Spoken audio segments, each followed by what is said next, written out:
I used to feel that if any of the other things looked too fierce, I could always hop into that chair and be safe. The furniture in this room is no worse than inharmonious, however, for we had to bring it all from downstairs. I suppose when this was used as a playroom, they had to take the nursery things out, and no wonder. I never saw such ravages as the children have made here. The wallpaper, as I said before, is torn off in spots, and it sticketh closer than a brother. They must have had perseverance as well as hatred. Then the floor is scratched and gouged and splintered. The plaster itself is dug out here and there, and this great heavy bed, which is all we found in the room, looks as if it had been through the wars. But I don't mind a bit. Only the paper! There comes John's sister. Such a dear girl as she is, and so careful of me, I must not let her find me writing. She is a perfect and enthusiastic housekeeper, and hopes for no better profession. I verily believe she thinks it is the writing which made me sick. But I can write when she is out, and see her a long way off from these windows. There is one that commands the road, a lovely shaded winding road, and one that just looks off over the country. A lovely country, too, full of great elms and velvet meadows. This wallpaper is a kind of sub-pattern in a different shade, a particularly irritating one, for you can only see it in certain lights and not clearly then. But in the places where it isn't faded and where the sun is just so, I can see a strange, provoking, formless sort of figure that seems to skulk about behind that silly and conspicuous front design. There's sister on the stairs! Well, the 4th of July is over. The people are all gone, and I am tired out. John thought it might do me good to see a little company, so we just had Mother and Nellie and the children down for a week. Of course, I didn't do a thing. Jenny sees to everything now, but it tired me all the same. John says if I don't pick up faster, he shall send me to Mitchell in the fall. But I don't want to go there at all. I had a friend who was in his hands once, and she says he is just like John and my brother, only more so. Besides, it is such an undertaking to go so far. I don't feel as if it was worth while to turn my hand over for anything, and I'm getting dreadfully fretful and querulous. I cry at nothing and cry most of the time. Of course I don't when John is here or anybody else, but when I am alone. And I am alone a good deal just now. John is kept in town very often by serious cases, and Jenny is good and lets me alone when I want her to. So I walk a little in the garden or down that lovely lane, sit on the porch under the roses, and lie down up here a good deal. I'm getting really fond of the room in spite of the wallpaper, perhaps because of the wallpaper.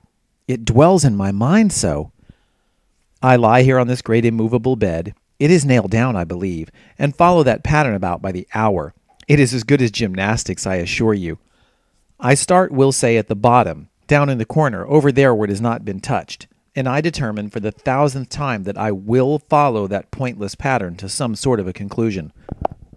I know a little of the principle of design, and I know this thing was not arranged on any laws of radiation, or alternation, or repetition, or symmetry, or anything else that I ever heard of. It is repeated, of course, by the breadths, but not otherwise. Looked at in one way, each breadth stands alone, the bloated curves and flourishes, a kind of debased Romanesque, with delirium tremens, go waddling up and down in isolated columns of fatuity. But on the other hand, they connect diagonally, and the sprawling outlines run off in great slanting waves of optic horror, like a lot of wallowing seaweeds in full chase. The whole thing goes horizontally, too. At least it seems so, and I exhaust myself in trying to distinguish the order of its going in that direction. They have used a horizontal breadth for a frieze, and that adds wonderfully to the confusion. There is one end of the room where it is almost intact, and there, when the cross lights fade and the low sun shines directly upon it, I can almost fancy radiation after all. The interminable grotesques seem to form around a common center and rush off in headlong plunges of equal distraction. It makes me tired to follow it. I will take a nap, I guess. I don't know why I should write this. I don't want to. I don't feel able. And I know John would think it absurd. But I must say what I feel and think in some way. It is such a relief. But the effort is getting to be greater than the relief. Half the time now I am awfully lazy and lie down ever so much.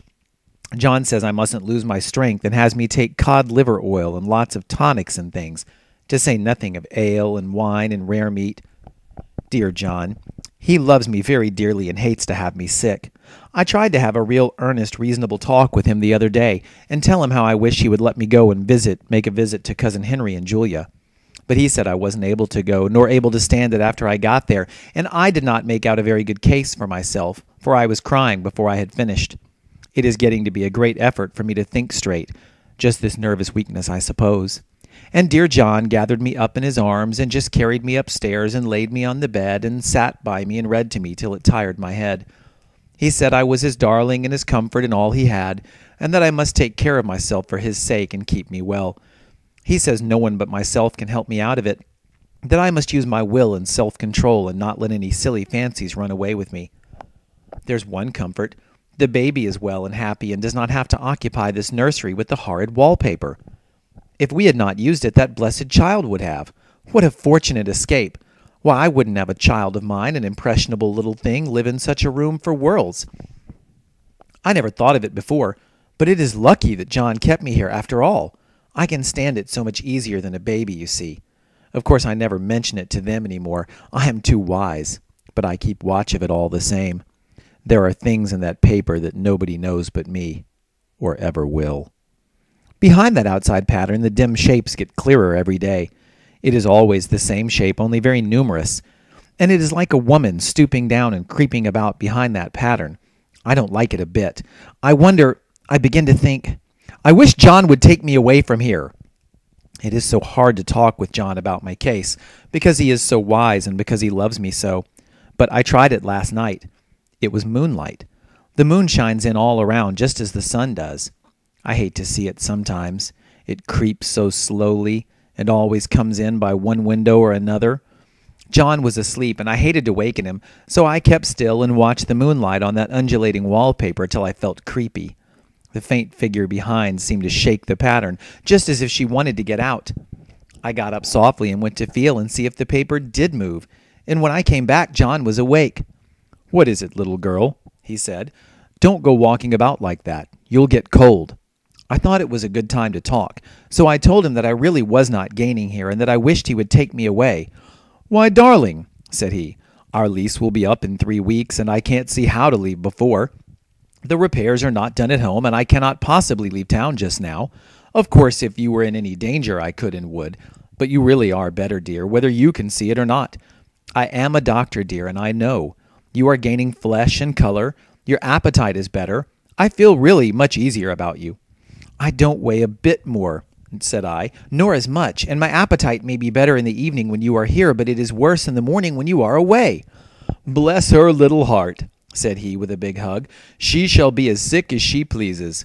But now let's improve the shining hours by going to sleep, and talk about it in the morning." "And you won't go away?" I asked gloomily. "Why, how can I, dear? It is only 3 weeks more, and then we will take a nice little trip of a few days while Jenny is getting the house ready. Really, dear, you are better." "Better in body, perhaps," I began, and stopped short, for he sat up straight and looked at me with such a stern, reproachful look that I could not say another word. "My darling," said he, "I beg of you, for my sake and for our child's sake, as well as for your own, that you will never for one instant let that idea enter your mind. There is nothing so dangerous, so fascinating to a temperament like yours.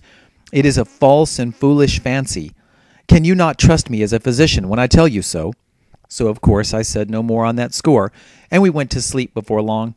He thought I was asleep first, but I wasn't, and lay there for hours, trying to decide whether that front pattern and the back pattern really did move together or separately.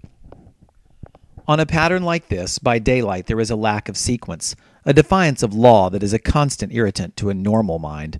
The color is hideous enough and unreliable enough and infuriating enough, but the pattern is torturing.